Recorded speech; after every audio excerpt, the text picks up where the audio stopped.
Hi friends, ఎలా ఉన్నారు? Welcome to Telugu job 365 YouTube channel. Friends, ఈ వీడియోలో మరొక కొత్త జాబ్ నోటిఫికేషన్తో మీ ముందుకు వచ్చేసాను అన్నమాట. ఇందులో ఏంటంటే ఈ జాబు మనకి కేవలం 10th క్లాస్ క్వాలిఫికేషన్తో కూడా మనం జాబ్ని సంపాదించుకోవచ్చు. అంతేకాకుండా inter, degree without experience jobs ఉన్నాయి. ఇంకా బీటెక్ చేసిన వాళ్ళకి కూడా జాబ్స్ ఉన్నాయి విత్ ఎక్స్పీరియన్స్ అనమాట. అయితే ఈ జాబ్స్ అనేవి ఏంటి, శాలరీస్ ఎలా ఉంటాయి, ఎగ్జామినేషన్ ప్యాటర్న్ గట్టా ఎలా ఉంటుంది, సెలక్షన్ ప్రొసీజర్ ఏంటి ఉంటుంది, మొదలైనవన్నీ తెలుసుకుందాం ఈ వీడియోలోని.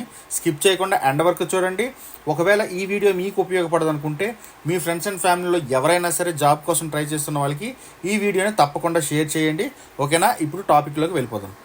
Ministry of science and technology, government of India అండర్లో పనిచేస్తున్నటువంటి సిడిఎఫ్డి నుండి మనకి కొత్త నోటిఫికేషన్ అనేది రిలీజ్ చేయడం జరిగింది.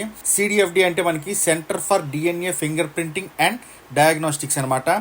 సో ఈ సంస్థ అనేది మనకి హైదరాబాద్లో ఉప్పల్లో ఉందన్నమాట. సో జాబ్ లొకేషన్ కూడా మనకి హైదరాబాద్లోనే ఉంటుంది. మనకి ఈ నోటిఫికేషన్ అనేది 25/8/2025 రిలీజ్ అయిందనమాట. ఆన్లైన్ అప్లికేషన్స్ అప్లై చేసుకోవడానికి.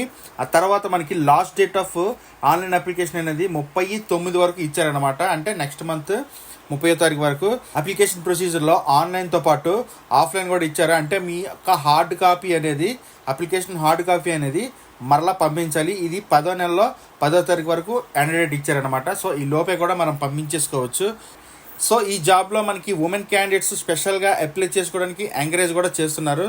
అయితే మనకి ఏం పోస్టులు ఉన్నాయి ఇప్పుడు చూద్దాం. మనకి మెయిన్గా చూసుకుంటే technical officer jobs, technical assistant jobs, ఇవి కొంచెం బీటెక్తో కంప్లీట్ చేసిన వాళ్ళకి అవైలబుల్గా ఉంటాయి. ఆ తర్వాత మనకి junior managerial assistant, junior assistant 2, skilled work assistant, ఈ పోస్టులు అనేవి ఉన్నాయన్నమాట. సో ఇప్పుడు మనకు ఒక్కొక్క పోస్ట్కి డీటెయిల్స్ అనేవి మనం చూద్దాం. ఫ్రెండ్స్, మనం ముందుగా చూసుకుంటే స్కిల్డ్ వర్క్ అసిస్టెంట్ 2 అనమాట. సో మనకి ఇక్కడ 2 పోస్టులు అనేవి అవైలబుల్గా ఉన్నాయి. పే మ్యాట్రిక్స్ అనేది లెవెల్ 1 కింద వస్తుంది. మనకి బేసిక్ పే 18,000 రూపాయల నుండి స్టార్ట్ అవుతుంది అనమాట. ఇతర అలవెన్స్లు అన్నీ కూడా ఎక్స్ట్రాగా ఉంటాయి. సో మనకి దీనికి ఎడ్యుకేషన్ క్వాలిఫికేషన్ విషయానికి వస్తే మెట్రికులేషన్ అంటే 10th క్లాస్ పాస్ అయితే సరిపోతుంది. సో తర్వాత జూనియర్ అసిస్టెంట్ పోస్టు, దీనికి మనకి బేసిక్ పే అనేది 19,900 రూపాయల నుండి ఉంటుందన్నమాట. మనకి ఇంటర్మీడియట్ పాస్ లేదా ఈక్వలెంట్ క్వాలిఫికేషన్ అయిన వారు ఎవరైనా సరే అప్లై చేసుకోవచ్చు. దీనికి మనకి typing speed 35 words per minute అనేది ఉండాలి ఇంగ్లీష్లో. ఆ తర్వాత హిందీలో అయితే 30 words per minute అనేది మనకి ఉండాలన్నమాట. జాబ్ డిస్క్రిప్షన్ అంటే మనకి జాబ్లో ఏమేమి చేయాలి అంటే పేరోల్ అడ్మినిస్ట్రేషన్ చేయాల్సి ఉంటుంది, బిల్స్ని ప్రాసెసింగ్ చేయాల్సి ఉంటుంది, ఫైల్స్ని స్క్రూటినీ చేయాల్సి ఉంటుంది అనమాట. ఇంకా documents management, project fund management చేయాల్సి ఉంటుందన్నమాట. ఇంకా మూడోది ఏంటంటే మనకి జూనియర్ మేనేజరియల్ అసిస్టెంట్, మనకి దీనికి మినిమమ్ 3 years ఆఫ్ ఎక్స్పీరియన్స్ అనేది ఉండాలన్నమాట. అదేవిధంగా గ్రాడ్యుయేషన్ కంప్లీట్ అయ్యి ఉండాలి. దీనికి బేసిక్ పే అనేది మనకి 30,000 రూపాయల నుండి ఉంటుంది. సో ఈ విధంగా మనకి మరొక 2 పోస్టులు కూడా ఉన్నాయి, technical officer and technical assistant అనమాట. సో వీటికి బీటెక్ కంప్లీట్ చేసిన వాళ్ళు ఎవరైనా సరే అప్లై చేసుకోవచ్చు. సో అప్లికేషన్ ఫీజు వివరాలకు వస్తే మనకి ప్రతి క్యాండిడేట్ 200 రూపీస్ అనేది అప్లికేషన్ ఫీజుగా చెల్లించాల్సి ఉంటుంది.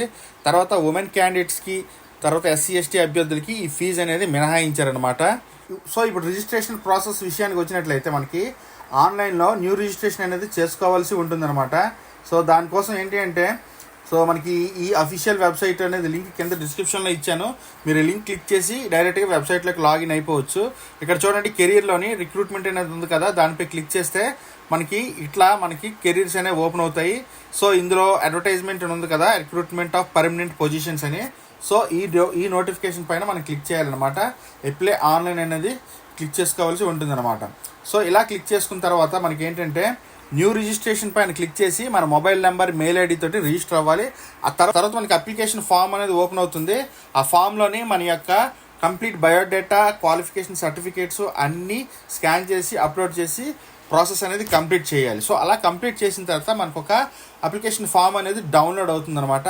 సో ఆ విధంగా డౌన్లోడ్ అయినటువంటి ఫామ్ తోటి మన యొక్క అప్లికేషన్ జెరాక్స్ కాపీస్ అన్నీ అటాచ్ చేసి మనం హార్డ్ కాపీని సెండ్ చేయాల్సి ఉంటుందన్నమాట. సో పోస్టల్లో పంపించాలి. మనం యొక్క ఏ జాబ్కి అప్లై చేస్తున్నామో ఆ జాబ్ నేమ్ కూడా మెన్షన్ చేసి ఇక్కడ ఇచ్చినటువంటి ఈ అడ్రస్కి మనం పంపించాల్సి ఉంటుంది పోస్ట్ ద్వారా. సో ఇది ప్రాసెస్ అంతా. ఓకేనా ఫ్రెండ్స్, మీకు ఇందులో ఇంకేమైనా డౌట్స్ ఉంటే కామెంట్ సెక్షన్లో కామెంట్ చేయండి, నేను ఆన్సర్ చేయడానికి ట్రై చేస్తాను. Okay friends, thanks for watching. This is Shiva signing off.